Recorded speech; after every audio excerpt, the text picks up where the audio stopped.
Saudações! Nesse vídeo eu vou tratar do tema desafiador que é a filosofia moderna. É desafiador por vários motivos. O primeiro deles é que o termo moderno, filosofia moderna, esse termo não deve ser entendido ao pé da letra.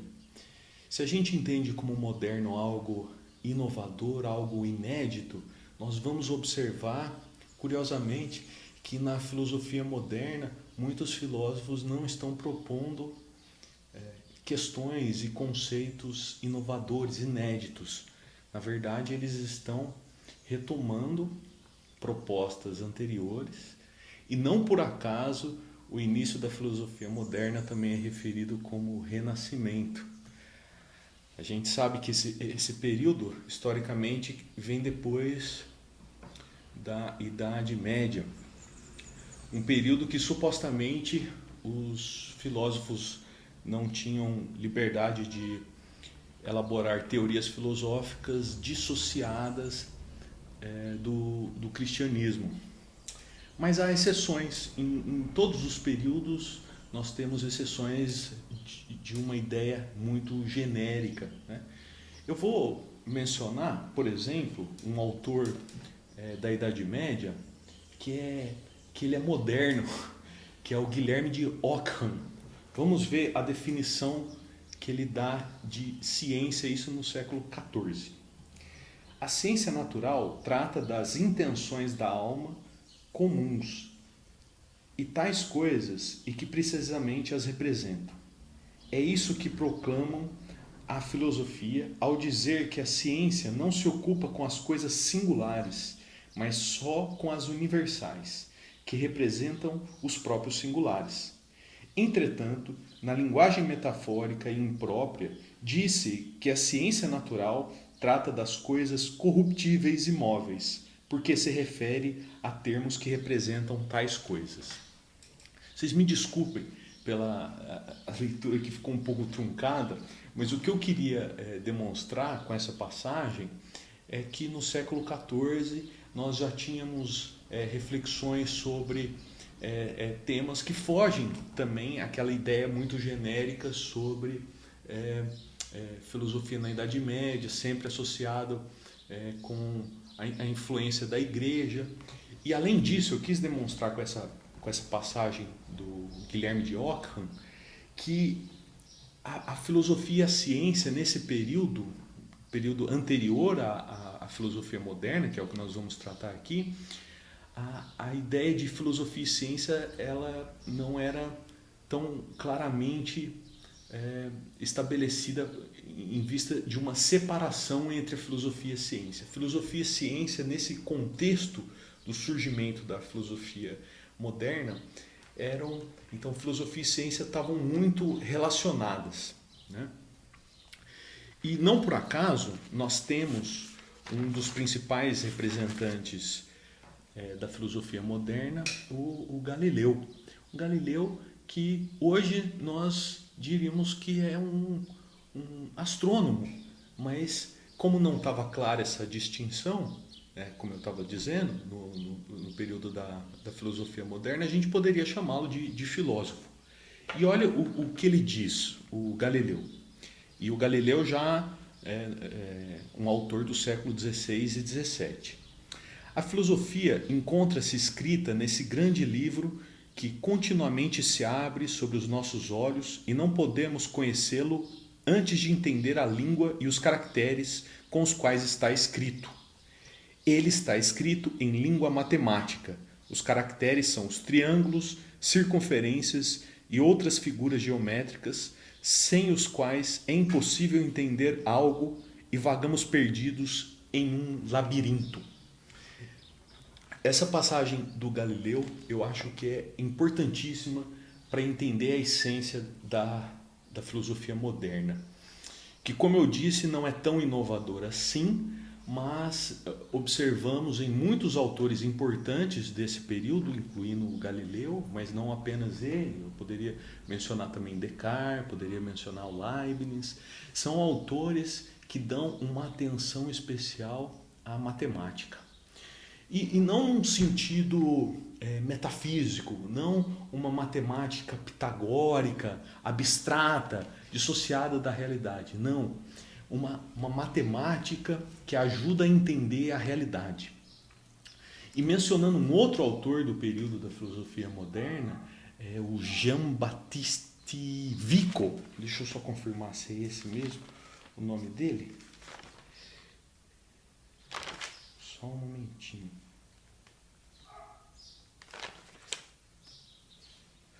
Jean-Baptiste Vico, um autor do século 17 e 18, ele propõe uma ideia genial, que é uma ideia que inclusive vai influenciar autores posteriores como Hegel, Marx. Ele propõe a ideia que nós só podemos conhecer uma ciência que nós criamos. E é nesse sentido que a matemática é importante no período moderno, porque é uma ciência, como vocês sabem, é uma ciência criada pelos homens, e a partir da matemática desenvolve-se vários pensamentos e reflexões para entender a realidade concreta.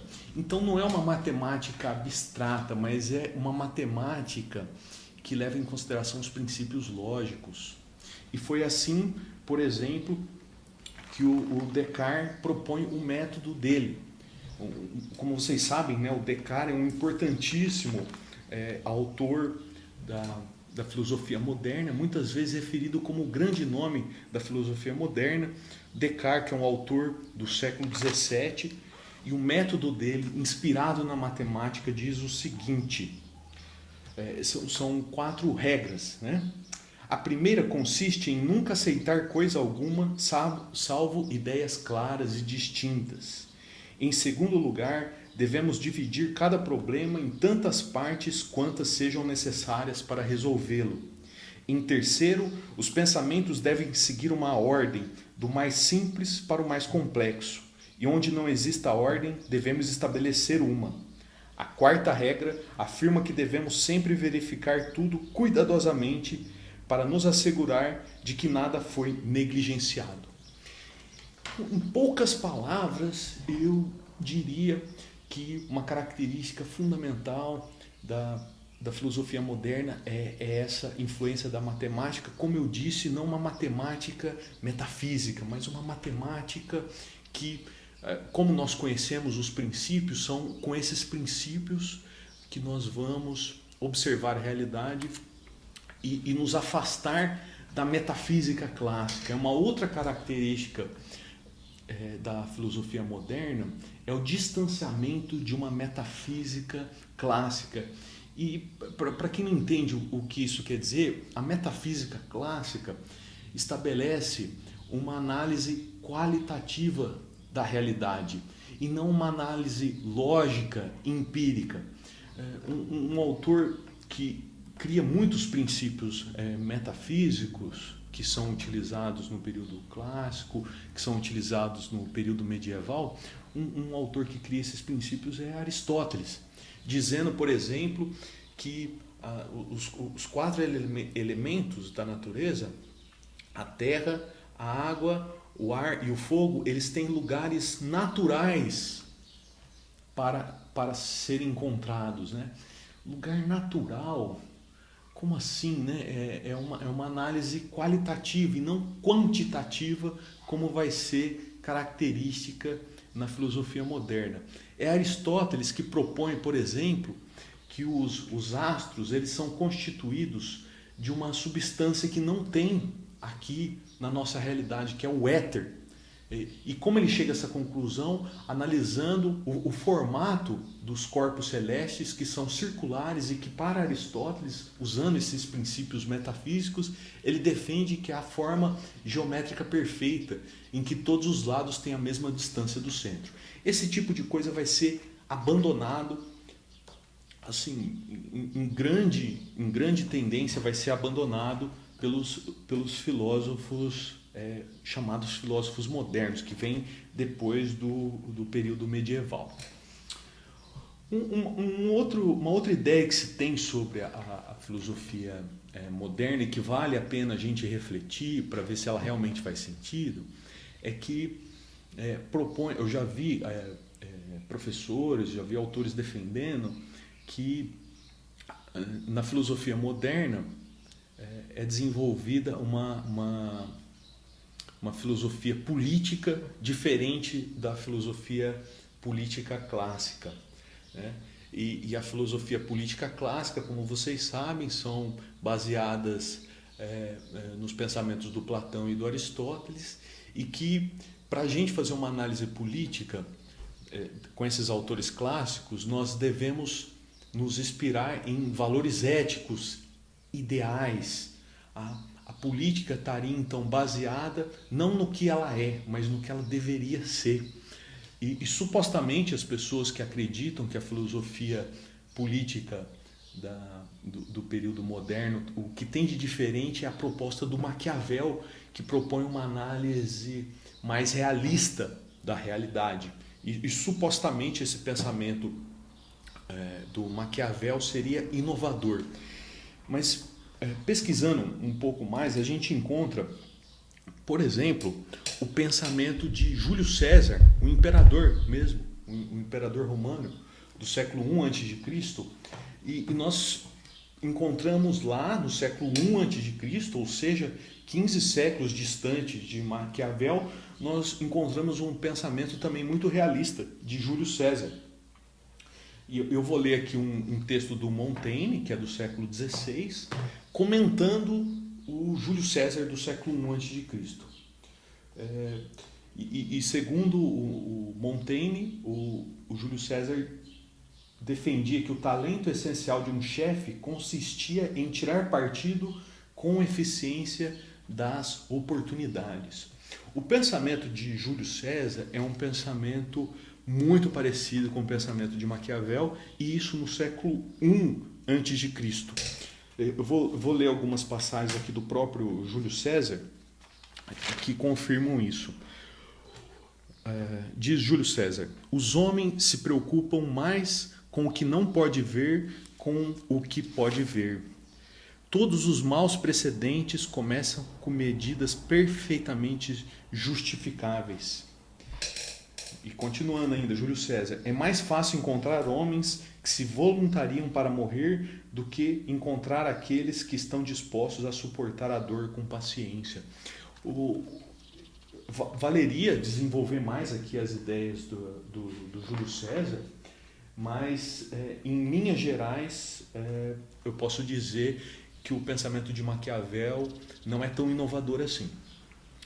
Mas mantenho que há um diálogo entre os filósofos modernos e os filósofos clássicos. Para mencionar um pensamento que eu chamaria assim de bastante original no contexto da filosofia moderna, eu mencionaria Spinoza e mencionaria a sua obra Ética. Embora nós encontremos características parecidas entre os filósofos clássicos e mais especificamente com Aristóteles, o que nós vemos nessa obra aqui, Ética, que inclusive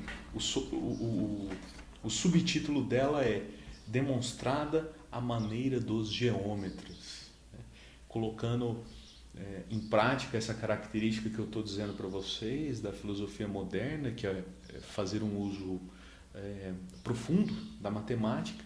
Mas o que me parece inovador aqui nessa obra é construir uma obra de ética usando definições que foram propostas por Euclides. Eu leio a primeira definição.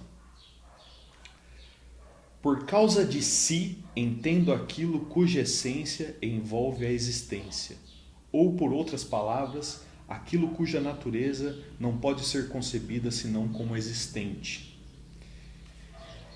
Então, olha só, a gente tem, ao longo da história da filosofia, obras voltadas à matemática, geometria, obras voltadas à ética, mas até onde eu conheço, não existe uma obra que integre pensamento matemático, axiomático, de definições e um tema de ética, que, como se sabe, essa obra ética do Spinoza, ele começa com essas definições inspiradas, né, em Euclides para chegar numa ética propriamente dita, ou seja, ele parte de princípios lógicos, matemáticos, de definições claras, distintas, para se chegar posteriormente ao tema da ética.